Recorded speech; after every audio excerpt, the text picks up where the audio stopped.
Nagsagawa ng clearing operations ang Meralco sa rutang dadaanan ng traslasyon sa Enero ng susunod na taon. Para sa detalye, magbabalita live mula sa Maynila si JC Cosico. JC, para saan ang clearing operations?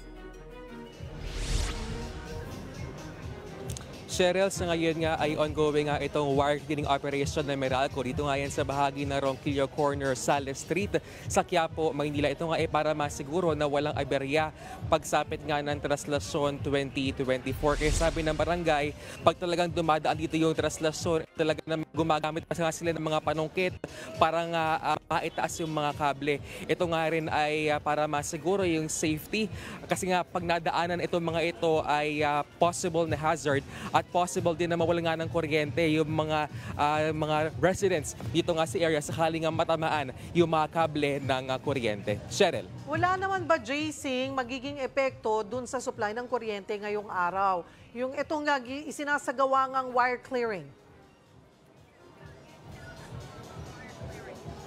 Yes, Cheryl, so far wala pa namang epekto itong ginagawa na wire clearing operation. Pero kasi sabi ng Meralco, maliban nga doon sa mga spaghetti wires, maliban doon sa mga kable mismo ng kuryente, ay factor din kung bakit nga marami yung wires is because of the telecoms at yung mga cable. Kaya kanina ay naapektuhan nga at naputulan nga ng internet connection yung ilan nga mga negosyo rito sa area. Pero sabi naman ng LGU ay meron silang mga tauhan dito yung mga telco at agad namang marerestore nga itong kable or yung internet connection rather.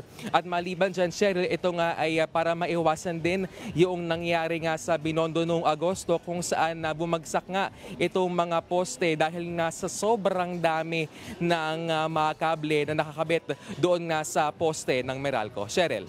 So meron ba silang na-encounter? Sabi mo, clearing operation naman to ng mga wires, pero may pinoproblema pa ba ang Meralco kung paano aayusin? Kasi pag tinitingnan namin yung video na pinapakita natin dito, JC, abay, napakadami, buhol-buhol talaga, ang kapal.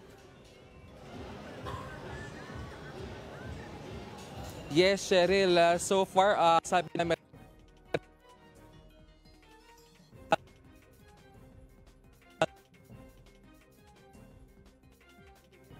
problem na encounter dito ay meron pa nga ilang lumapit sa atin na nawalan nga ng Cheryl. Okay, naputol ka lang dun sa unang internet connection. Kasi nga again, JC, sorry, naputol ka lang sa unang bahagi. So ano yung malaking challenge for Meralco nga na kung titingnan natin yung videos mo, napakadami, napakakapal at talagang buhol-buhol yung mga wires? Cheryl, yung sinasabi naman ng Meralco, they are talagang in touch with the telco companies as to fixing these wires. Kasi nga, again, maliban doon sa kanilang mga kable, ay ito raw ay mga wires din noong mga telco at mga cable. Kasi again nga kanina, yung ilang mga negosyo rito lumalapit sa atin at ini-inform tayo na bigla nga silang nawalan ng internet connection. But they are assuring the public na meron namang mga staff ng mga telco companies dito para nga agad na ma-restore yung nga mga nagka-problemang internet connection. Cheryl. Magpapasko at bagong taon, may paalala ba ang Meralco sa ating mga kapatid? Isa lamang yung reminder ni Meralco spokesperson Josel Dariaga.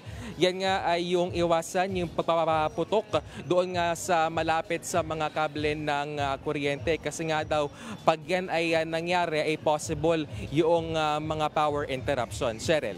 Isa pa sa posibleng problemahin ng Meralco ay ang bantanga ng El Nino sa susunod na taon. Ano ang paghahanda dito ng Meralco?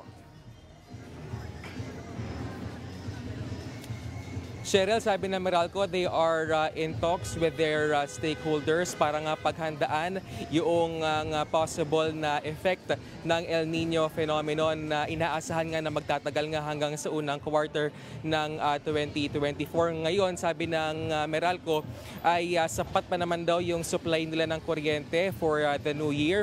Kasi nga daw by December ay less naman daw yung demand kasi nga cooler yung panahon. So sapat naman daw yung supply ng kuryente ng aasahan hanggang sa bagong taon. Cheryl. Maraming salamat, JC Cosico.